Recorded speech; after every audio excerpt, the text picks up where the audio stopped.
ఇంగ్లాండ్తో జరుగుతున్న 5వ టెస్టులో భారత జట్టు భారీ ఆధిక్యం దిశగా సాగుతుంది. రెండో రోజు లంచ్ బ్రేక్ సమయానికి వికెట్ నష్టానికి 264 పరుగులు చేసింది టీమిండియా.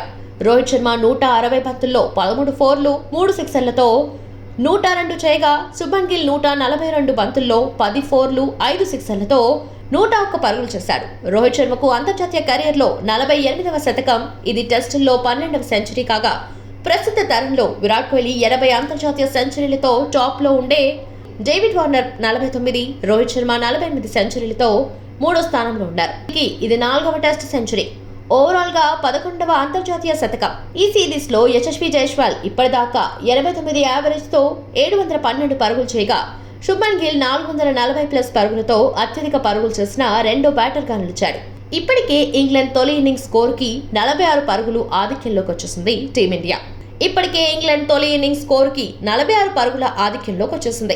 టీమిండియా 9 వికెట్లు ఉండటంతో టీమిండియా 400+ మార్కు దాటిందో, ఇంగ్లాండ్ కి ఇన్నింగ్స్ తేడాతో పరాజయం దక్కడం ఖాయం.